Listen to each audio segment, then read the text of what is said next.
And then we're going to talk about when are you allowed to defend yourself.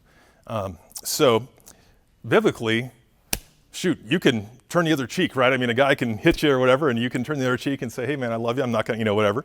But, and sometimes that's the right thing to do if you've got the ability to do that, but also legally, just so you are aware of what the laws are, right? So we don't want to get yourself in trouble, don't want to get the church in trouble. So generally, you're able to defend yourself if, number one, there's a reasonable belief. And what they mean by a reasonable belief is that a reasonable person would think this, which is up to interpretation. But that's the first start. It's basically a three-part formula for when you're allowed to defend yourself. And the first is there's a reasonable belief that there's an imminent threat, which means it's just about to happen, right? So if there's a guy who walks into church, he becomes upset and he starts to get squared up and tells me he's going to punch me, then I can have a reasonable belief that there is an imminent threat, that he's going to hit me, right? Now, if he's in a wheelchair and he tells me he's going to hit me, I'm not as scared, right? It's not as much of an imminent threat, right? So depends what he's holding in his hand. It depends what he's holding in his hand, exactly. But there's some things that are imminent, there's some things that are not, right?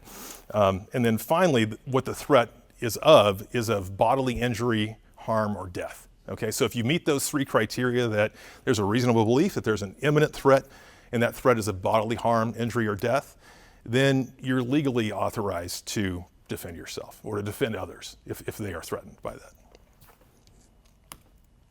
So have you guys heard of something called the force continuum? Okay, so sometimes I make a bad joke about Star Wars movies here by J.J. Abrams. But anyways, this is basically a continuum where on one end is low force and the other end is kind of extreme force, right? So on your low end, you've just got presence, right? So if you have if you've got your safety team guys who are outside the front doors of your church, they're just a presence that let people know, oh, there's someone protecting this area, right? You're not saying anything, you're not doing anything, you're just there. And then a next step up would be verbal interaction. And this is where you can be talking to somebody, asking them to calm down or to take action. And the next step up would be non-lethal force. And this might be like an OC spray like we talked about.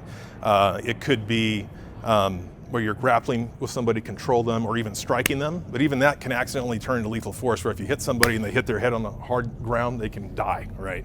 And so you gotta be a little careful. And then of course, the next step up is extreme force, where you've got lethal force, which can be, a firearm, a knife is incredibly deadly, probably more deadly than a gun at close range. You could also have, hitting somebody with a car, other examples of lethal force. So that's kind of the spectrum there. And one of the ideas of that is that as a citizen, right, you're only able to respond to force that's shown against you or others with reasonable and proportional force. So if someone's talking to you and they say, hey, you're ugly and I don't like the way your face looks, you're not authorized to push them, right? You're stepping that up to, right? Yeah, it's just, that's verbal interaction. That's not physical force. So if you escalate force against somebody, you could get, prosecuted for that and be liable for that. So we don't want to be doing any of that. Of course, as a Christian, right, we're trying to love people, we're trying to de-escalate stuff.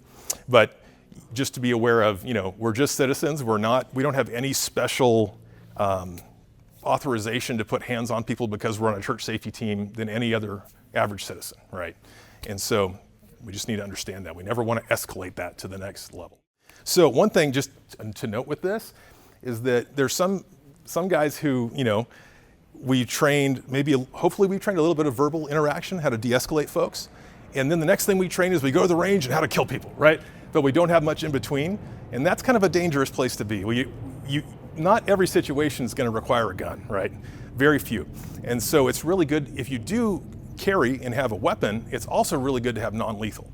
And that can be, OC spray is probably one of the best examples of that, but also just training for how to defend yourself. So, you know how to grapple, you know how to strike or protect yourself if you need to.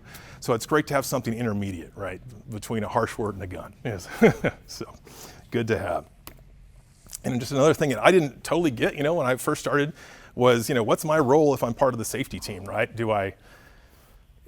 Should I put hands on somebody if they're doing something? Should I not? How's this working? Obviously, we're just still private citizens. We're not law enforcement. We don't have any arrest power. There's a citizen's arrest if somebody's committed a felony, but we're not law enforcement, and don't try to act like it. So, we're not authorized to put hands on people unless they're threatening or hurting ourselves or somebody else.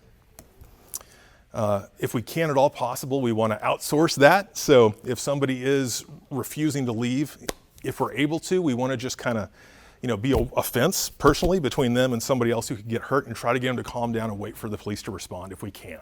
Right? We want to outsource, let the police do that part of the job if we at all can.